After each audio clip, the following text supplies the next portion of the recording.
Your money running out, you don't have enough money to finish school.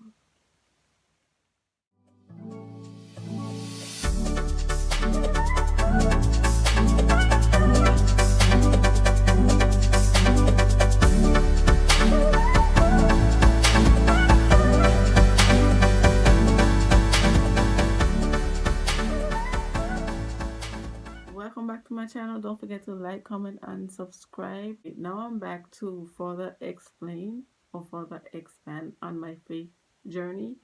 Basically, this is how God showed up for me when I didn't have any money to finish pay for college. Real talk, like the real way. I got a scholarship from the government that gave me $18,000 a year. $9,000 for fall, $9,000 for spring. Okay. That doesn't pay for travel or um groceries or any of the things that I needed. So I acquired a student loan as well to help with my college fees. Okay, so I got to the college, and it was my first time ever visiting the college. I never been to Jacksonville in my life, never been to Florida before in my life. So I chose a school where I knew no one, I had no family, I had no friends. Therefore, I felt like I needed a car. So I spoke to my boyfriend at the time, and he agreed with me, and I purchased a car, a Volkswagen Jetta, my first car. And I paid for this car. When I got the car, you have to license and insure it. And those fees were unexpected. So, mind you, I paid for a car, then I had to license and insure it. Okay, then as soon as I got the car, I had to take it to the garage and I had to change some parts. Okay, those parts wasn't cheap either. So I dealt with that on my own. I purchased the car, so therefore I had to do what I have to do. Fine. Now the license. I use my VVI license to drive. I attempted to get my US license, but I failed the test. And after I failed the test, I said I was not doing it again. So therefore, I used my VVI license. When you're using your international license in the US, your car insurance fees are higher than the normal fees. Okay, so I was paying higher insurance monthly. It's not like in the BVI or in the Caribbean where you pay every year, yearly. You pay this thing monthly. So I was paying monthly car insurance like I was working. Okay, fall semester finished. My car rolling good. Spring semester we good. Fast forward to October 2013. I received a mail from my car insurance, State Farm. The mail said I owe 600 and something dollars. And I had no idea why, because it was higher than the monthly fee. So I had to like call and they explained to me what it was. Fine.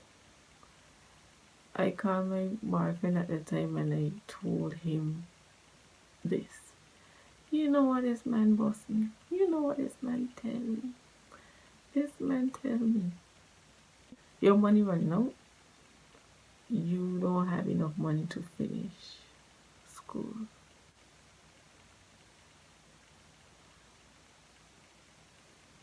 Okay.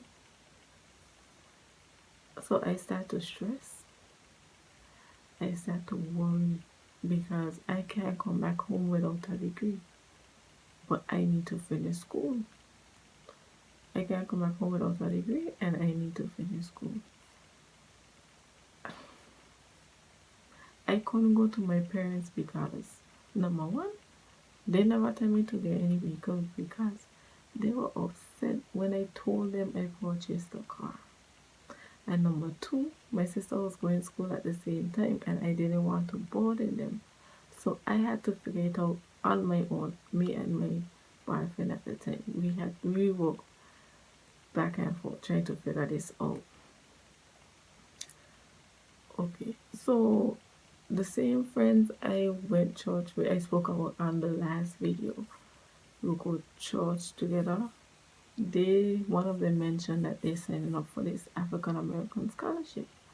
So I decided to sign up for it as well.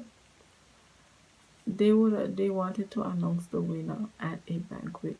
We went to the banquet. We watching the other applicants going up on the stage, and they had some kind of exhibit. There was this one person. He got up on the stage, and we already knew we don't we didn't get it. So it was back to the drawing board for me. Research. I researched the school and the scholarship that they offered, and there was the Latin American Caribbean scholarship. This scholarship will give you $500 a year, $250 a semester for any additional needs. So I applied for it. I had to get a reference from my professor as well as write an essay on how my degree would help the BVI.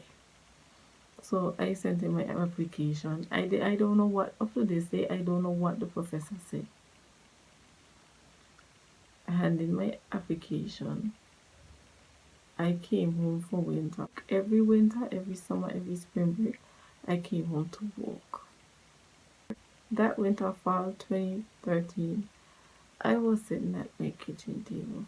Mind you, all this time I praying and I going to church. I'm like, I don't know what I'm gonna do, but I gonna keep praying. By this time, I figured that you can pay tuition in installments, so I started to do that. I came home. I was sitting at my kitchen table. I got an email from the International Center. This is what the email said.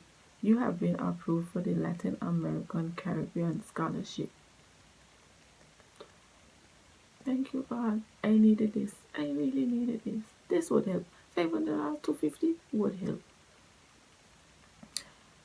But you have also been approved for this non-Florida student tuition waiver.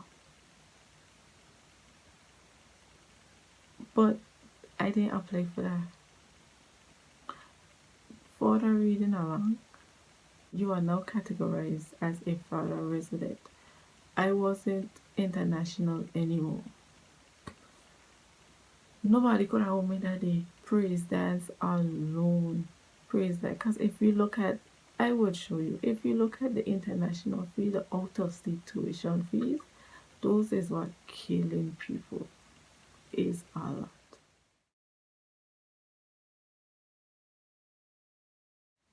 Okay, so spring semester, I didn't know how I was going to pay, but I was going. I was going. Fine. So I returned back to school. At this time, I started to look for jobs. As an international student, there's a restriction on what jobs you can take, and I was only able to take on campus because I was full time. I was there for a year already. So I applied for jobs, and the one day I received a call from the vice president's office asking me to come in for an interview because one of the person that they originally hired couldn't take the job again. So they called me. I went for this interview and I got the job. And it was so puzzling to me. The process to get I'm not a US citizen, as we can all can tell. I had to get a social security number. And the process was so smooth and quick. Because even the lady said, well, you got this very fast. Shockingly, I got it very fast. Came through the mail like quickly. I got the job in February to work at the vice president's office. as a receptionist. Okay.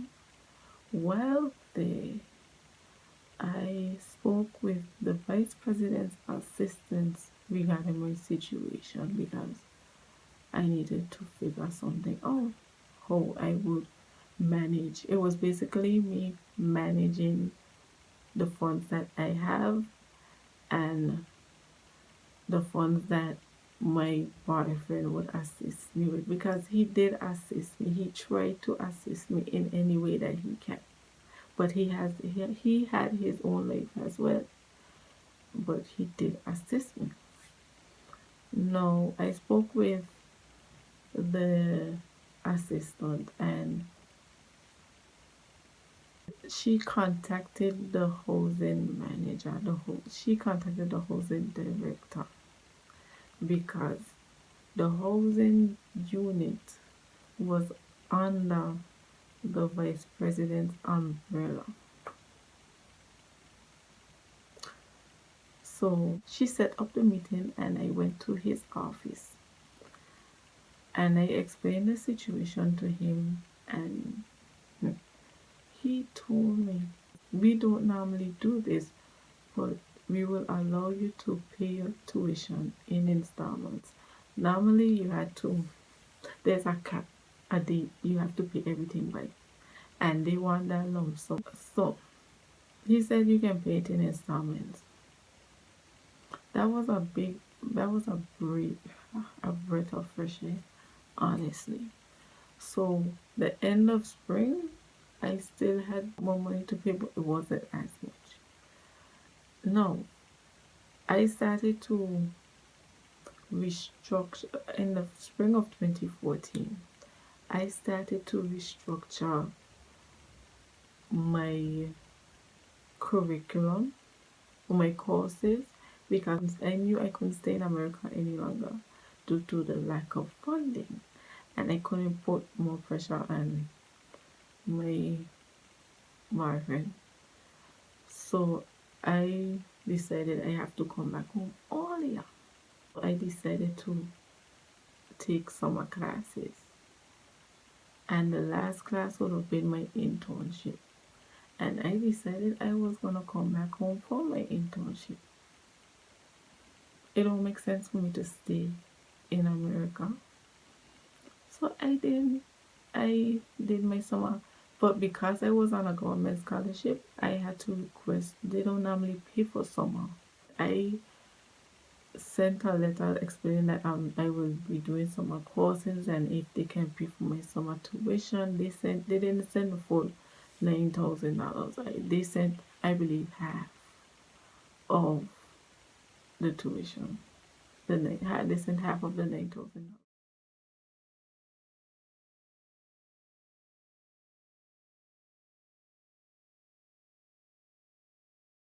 I came home from my internship because before I left for school, I worked in a clinic and I studied my degree in healthcare administration. I came home because I knew I was going to get paid for that internship. If I stayed in America, I would not have gotten paid. So this internship, I was working and getting paid. I didn't have no rent to pay. I had food to. I would assist with food, but I wasn't like in America. It wouldn't have been as if I stayed in America. So came home and I did my internship in the beginning. I set it up with the school, send whatever paperwork I had to do, get every approval before I left Jacksonville, Florida, and came back home. No, it's a good thing I did that because I had to start paying the bank back on the loan even before I graduated from school. My internship started and I had to be paying for my loan. So everything worked out for me in the end.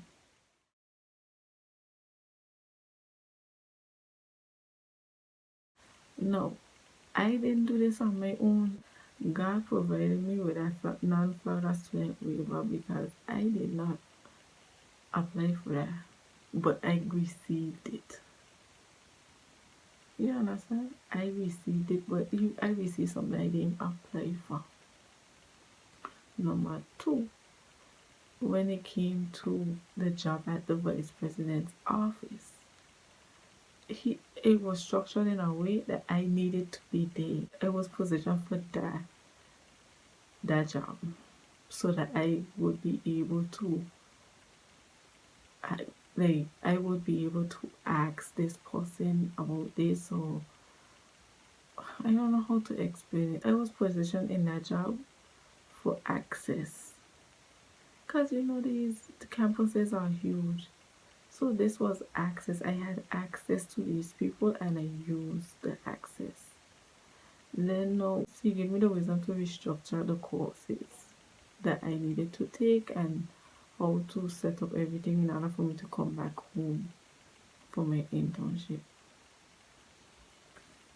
Nobody can tell me. And now when I get in financial issues, the Holy Spirit tells me, remember what I did for you. Say no more. Say no more. He came through for me big time because I couldn't come back home without a degree. I could not have come back home without a degree.